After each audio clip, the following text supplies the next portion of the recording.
Spain के हालात किसी से छिपे नहीं हैं। मोरक्को से हजारों प्रवासी अचानक सेउटा पहुंच गए। हालात ऐसे हो गए थे जैसे किसी दूसरे देश ने हमला बोल दिया हो।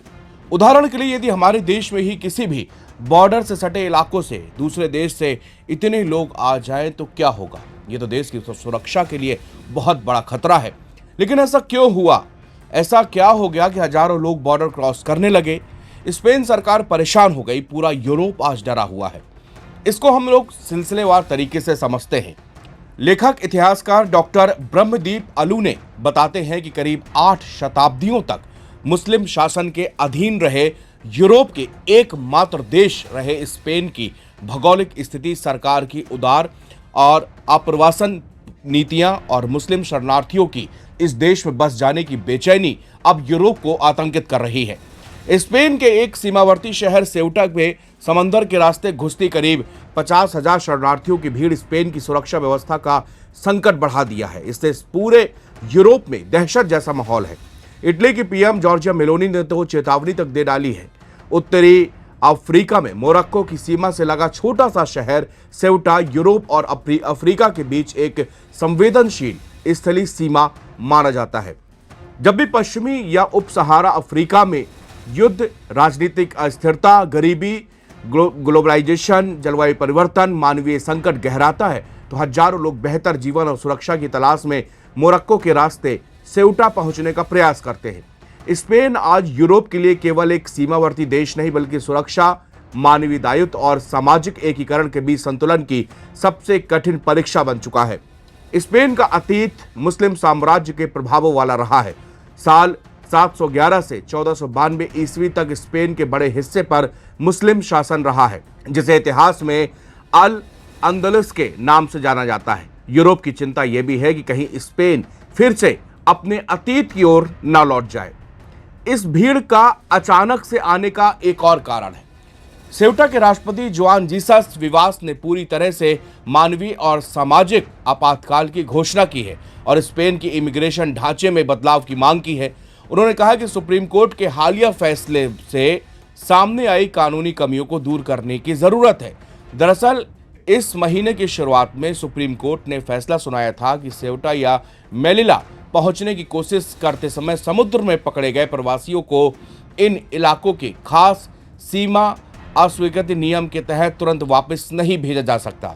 फैसले में यह तय किया गया कि समुद्र के रास्ते आने वाले प्रवासियों को बिना उचित प्रक्रिया के तुरंत सीमा के उस पार हम नहीं भेजेंगे, जबकि जमीन के रास्ते स्पेन में घुसने वालों की जैसे कि सीमा की बाड़ फांद कर या तोड़ कर आने वालों के मामले में ऐसा किया जा सकता है, यानी उनको तुरंत भेजा जा सकता है। यही कारण है कि इतनी बड़ी तादाद में और समुद्र से तैर कर लोग जो वो प्रवासी स्पेन पहुंच गए। यूरोप के कई देशों में इस्लामवादी कट्टरपंथ से जुड़े आतंकवादी हमलों और सुरक्षा चिंताओं का जन भावनाओं और राजनीतिक बहस में तीखापन आया है। फ्रांस, जर्मनी, बेल्जियम, ऑस्ट्रिया और ब्रिटेन जैसे देशों में पिछले वर्षों में हुए कुछ हमलों के बाद सरकारों ने कट्टरपंथ, ऑनलाइन उग्रवाद और विदेशी लड़ाकों के नेटवर्क पर निगरानी बढ़ाई है।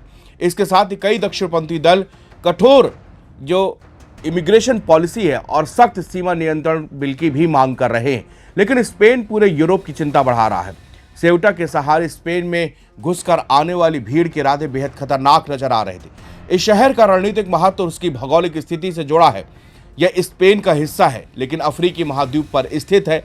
इसके कारण जो भी व्यक्ति सेउटा में प्रवेश करता है उसके लिए यूरोपीय संघ तक पहुंचने की संभावना काफी हद तक बढ़ जाती है और यही कारण है कि मानव तस्करी के अंतर्राष्ट्रीय गिरोह भी इस मार्ग का उपयोग करने का प्रयास करते हैं। हाल के सालों में इस मार्ग पर प्रवासियों की बढ़ती संख्या ने स्पेन की सीमा सुरक्षा, शरणार्थी प्रबंधन और प्रशासनिक क्षमता पर अतिरिक्त प्रेशर भी डाला है। यूरोप की चिंता केवल अवैध प्रवासियों की संख्या तक सीमित नहीं है। बड़े पैमाने पर अनियमित प्रवासन से आवास, स्वास्थ्य, शिक्षा, रोजगार और सामाजिक सुरक्षा जैसी व्यवस्थाओं पर भी भारी दबाव पड़ रहा है। इसके साथ ही प्रवासियों के सामाजिक और सांस्कृतिक एकीकरण की चुनौती भी सामने आती है। यदि यह प्रक्रिया प्रभावी ढंग से नहीं हो पाती तो सामाजिक तनाव, राजनीतिक ध्रुवीकरण और राष्ट्रवादी राजनीति को बढ़ावा मिल सकता है। यही कारण है कि कई यूरोपीय देशों में प्रवासन आज सबसे बड़ा चुनावी मुद्दा बन चुका है। अमेरिका के राष्ट्रपति डोनाल्ड ट्रंप ने आज एक उस तस्वीर को दिखाते हुए ट्वीट किया है। उनके साथ साथ उनकी सरकार के तमाम लोगों ने सेउटा की वो तस्वीर दिखाई और कहा है कि आप क्या ये चाहते हैं कि आपके देश में भी इसी तरह के हालात हो जाए। आप भी चाहते हैं कि इस तरह की नीतियां आपके देश में बनाई जाए और कि आपके अधिकारों की रक्षा ना हो पाए और किसी तीसरे देश के लोग आपके देश में आपके संसाधनों पर हमला करें। दरअसल ट्रंप उसी चीज को बार बार दिखाना या कहना चाह रहे थे जो कि उन्होंने अपनी पॉलिसी का एक हिस्सा बनाया हुआ है। ट्रंप जब दूसरे कार्यकाल में आए तो उन्होंने सबसे पहले इमिग्रेशन पॉलिसी को सख्त किया और बाहर से आने वाले प्रवासियों के नियम और भी ज्यादा कड़े कर दिए। इसके पीछे उन्होंने तर्क दिया कि ये बाहरी लोग आकर अमेरिकियों की नौकरी खाते हैं, अमेरिका के जो टैक्स पेयर हैं उनका पैसा बर्बाद होता है, इनकी सुरक्षा करनी पड़ती है, इसीलिए हम नहीं चाहते कि हमारे देश में कोई भी प्रवासी आए। अगर किसी को आना भी है तो हमारे देश में इन्वेस्टमेंट लेके आए, पैसा लेके आए, वो यहाँ के लोगों को रोजगार दे और यहाँ की हमारे देश की तरक्की में वो अपना सहयोग दे। सीधा सीधा पॉलिसी यही थी कि जिस तरह से H1 वीजा आपने देखा और दुनिया के तमाम उन्होंने नए नए वीजा ले आए, डायमंड वीजा ले आए जिसकी कीमत जो है वो करोड़ों अरबों में है। यानी कि इतना पैसा अगर तुम दोगे तब तुमको अमेरिका में घुसने की हम इजाजत देंगे। उनका कहना है कि यही सख्त नियम यूरोप के भी देशों में अगर होते तो आज जो स्पेन के साथ में स्थिति हुई है वो नहीं होती। स्पेन के सेउटा में केवल जो है ये भीड़ ने बॉर्डर क्रॉस नहीं किया, कई जगह आगजनी की भी खबर आ रही है, चूंकि ये भीड़ शहर में किसी भी तरफ मुड़ रही थी, किसी के भी घरों में घुसने की कोशिश कर रही थी, पूरी तरह से अराजकता वाली स्थिति बनी रही। उसके बाद सुरक्षा बलों ने जब वहां पर मामला संभाला उसके बाद जो है ये स्थिति कंट्रोल हुई। ट्रंप इस स्थिति को अपने मिड टर्म इलेक्शन से भी जोड़ रहे हैं। देखिए उन्होंने ये देख लिया है कि ये जो आज दुनिया तस्वीर देख रही है ये कोई भी देश या किसी भी देश के नागरिक इसको हरगिज़ बर्दाश्त नहीं कर सकते हैं। याद कीजिए जब भारत और पाकिस्तान को 1971 में जब बांग्लादेश अलग हुआ उस वक्त, उससे पहले भी बांग्लादेश से भी यही स्थिति पैदा हो गई थी। वहाँ से भी लाखों शरणार्थी जो है वहाँ से भारत आना चाहते थे। ये केवल एक शरणार्थी या इसका मुद्दा नहीं होता है। दरअसल सबसे बड़ा इशू ये होता है कि आपके देश की जो संसाधन है उन पर सबसे बड़े हक उनके देश के लोगों का होता है। लेकिन जब किसी अन्य देश के लोग आपके देश में और इतने प्रभावी ढंग से हावी हो जाए तो फिर आपका सामाजिक ताना बाना बिगड़ जाता है। और उसका आज असर ये हुआ कि जितनी सेउटा की जनसंख्या है उसका करीब 70% लोग जो है वो प्रवासियों से भर गए थे।